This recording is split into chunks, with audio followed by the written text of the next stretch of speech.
आपको बुलडोजर से डर लगता है, लेकिन ये निर्दोष के लिए नहीं है, उन्हीं अपराधियों के लिए है जो प्रदेश के नौजवानों के भविष्य के साथ खिलवाड़ करते हैं, जो प्रदेश के व्यापारी और बेटी की सुरक्षा में सेंध लगाने का काम करते हैं, जो प्रदेश के अंदर अराजकता पैदा करके सामान्य लोगों का जीना हराम करते हैं। मेरा दायित्व बनता, मैं यहां नौकरी करने नहीं आया हूं, कतई नहीं।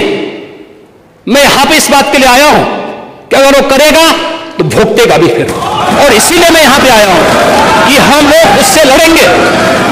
ये लड़ाई हमारी सामान्य लड़ाई नहीं है, ये प्रतिष्ठा की लड़ाई भी नहीं है। मुझे प्रतिष्ठा प्राप्त करनी होती है तो मुझसे से ज्यादा प्रतिष्ठा अपने मठ में मिल जाती है, कोई आवश्यकता नहीं मेरे लिए। लेकिन इस प्रकार के गुमराह भरे तथ्यों को लेकर क्या बातें हैं आप लोग बोलते हैं, इस प्रकार के अनावश्यक बातों की तरफ आप ध्यान कर, आप इस प्रकार की चर्चाएं करते हैं। लेकिन मैं कहना चाहूंगा, और अंत में मैं केवल एक ही बात कहना चाहूंगा, एक काट की हंडिया बार बार नहीं चढ़ने वाली है, तो उसका समय पूरा हो गया है, पूरा हो गया है, अब नहीं चलने वाला। आपके समय ओबीसी के जितने छात्रों की, समाजवादी पार्टी के समय जितने भी नियुक्तियां हुई हैं, 27% भी उसमें आरक्षण नहीं मिला है। 27% भी, किसी भी नौकरी को आप उठा करके देख लीजिए, मैं दावे के साथ कहता हूं 27% भी ओबीसी के छात्रों को नौकरी नहीं मिली, पिक एंड चूज होता था। क्या ये सच नहीं? आज जिस तहसीलों की आप बात कर रहे हैं, यहां पर भतीजा और चाचा की एंड कंपनी वसूली के निकली थी और लेखपालों की तैनाती उस आधार पर हुई थी। आज तो नहीं है, आज तो हमने 5500 लेखपालों की तैनाती दी है। एक भी जगह कोई उंगली नहीं उठा सकता, कोई नहीं उठा सकता। जब ये नौजवान जाएंगे एक ट्रांसपेरेंसी आएगी। आप अंतर बोल देना, पढ़ लीजिए, आप उसके बाद बोल रहे, हाँ अब बोलेगा, मैं आपकी बात को सुनूंगा। लेकिन मैं केवल बोलना चाहता हूं कि आप लोग ये पंचतंत्र की कथा को क्यों दोहराने का काम कर रहे हैं? कथा फिर से पूरी नहीं होने वाली है। याद रखना, हमारी सरकार में मैंने लोक सेवा आयोग के आंकड़े आपको दिए हैं और मैं फिर दावा ठोक करके बोलता हूं, 27% नहीं, हमारी सरकार में जो तैनाती हुई, नियुक्तियां हुई हैं, किसी भी पद पर हुई हैं, SC, ST, OBC कि अगर आप नियुक्तियों की बात करते हैं, मैं कहता हूं ये 50% नहीं, 60% से अधिक नियुक्तियां प्रदेश के अंदर हुई। 60% से अधिक नियुक्तियां हर एक स्तर पर हमने की हैं और ये सुनिश्चित किया है एक प्रदेश के किसी नौजवान के साथ धोखा नहीं होना चाहिए। धोखा कोई करेगा उसकी नौकरी को उसी दिन हम लोग लेने का काम करते हैं, जेल के अंदर पूरी निर्ममता के साथ उसको ठूसने में भी कोई कोताही नहीं बरतते। कि जो गोमती नगर की घटना है, उस घटना में भी हम लोगों ने जवाबदेही तय की है। उसके अपराधियों की सूची भी मेरे पास आई है। ये अपराधी हैं, पहला अपराधी है पवन यादव, दूसरा अपराधी है मोहम्मद अरबाज। ये सद्भावना वाले लोग हैं, यानी सद्भावना, अब इनके लिए सद्भावना ट्रेन चलाएंगे, इनके लिए बुलेट ट्रेन चलेगी, चिंता मत करो। और उस बुलेट ट्रेन की तैयारी की जा रही है और इसीलिए महिला सुरक्षा हमारे लिए सर्वोच्च महत्व रखता है। हमने इस बात को पहले दिन कहा है, कोई खिलवाड़ करेगा तो उसका खामियाजा भुगतेगा। हम लोगों ने इस बारे में हम लोगों ने आश्वस्त किया, एक एक बेटी को, एक एक बहन को हम लोगों ने इस बात के लिए आश्वस्त किया है।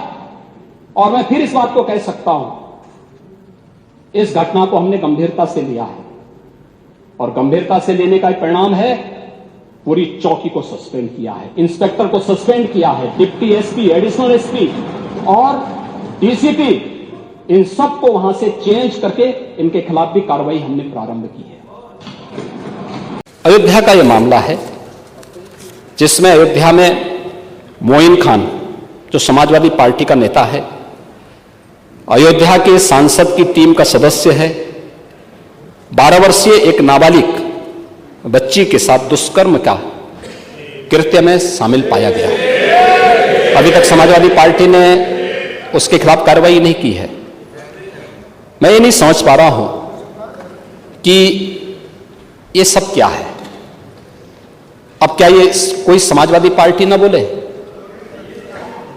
आपका एक्टिव मेंबर है, आपके सांसद के साथ बैठ रहा है, खा रहा है, उनके साथ चल रहा है, लेकिन इस प्रकार के, और यह अति पिछड़ी जाति से जुड़े हुए एक बालिका से जुड़ा हुआ मामला है, और इस प्रकार की घटिया हरकत में वह लिप्त है, लेकिन तब भी उसको हल्केपन से उड़ाने का काम होता, यानी हल्केपन से लेने का काम होता है। ये घटनाएं क्या दिखाती हैं? कल ही हरदोई में एक दुर्भाग्यपूर्ण घटना घटित हुई, और हरदोई में घटित दुर्घटना में भी बीरे उर्फ वीरेंद्र यादव इस समाजवादी पार्टी का पूर्व जिलाध्यक्ष है। अब देखो किस प्रकार के व्यक्ति को आप जिलाध्यक्ष बना रहे हैं।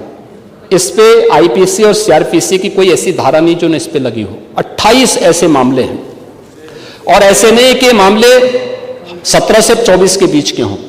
इस पे पहला अपराध दर्ज हुआ था 89 में, दूसरा है 91 में, तीसरा 91 में, चौथा 91 में, पांचवा 92 में, छठा 90 में, फिर 93 में, फिर 92, फिर इससे पहले 98, इससे पहले 90, इसके बाद 96, 2006, 2008, 2013 में तो आप ही की गवर्नमेंट थी, 2007, 2009, 2008, 2015 में भी आपकी सरकार थी, 2016 में 302 में भी यह व्यक्ति लिप्त रहा है, 302 की भी घटना में शामिल रहा है, 388 की घटना में भी यह व्यक्ति लिप्त रहा है।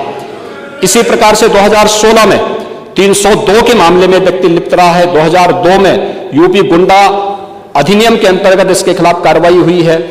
ऐसे ही इसके खिलाफ फिर 2002 में भी इसके खिलाफ गुंडा एक्ट के अंतर्गत कार्रवाई हुई है। 2017 में यूपी गुंडा एक्ट के अंतर्गत इसके खिलाफ कार्रवाई हुई है, और फिर 2017 में भी इसके खिलाफ कार्रवाई हुई है।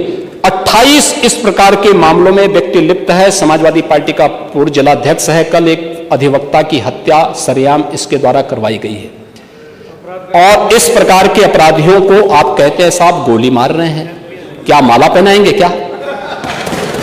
मुझे आश्चर्य होता है। अब इस प्रकार का तो एक ताजा उदाहरण है, इस समाज के लिए सबसे बड़े कलंक है, इस समाज का कोड़ है, और इस कोड़ को जब तक हटाएंगे नहीं तब तक उत्तर प्रदेश की स्थिति को ठीक करने में कठिनाई होगी।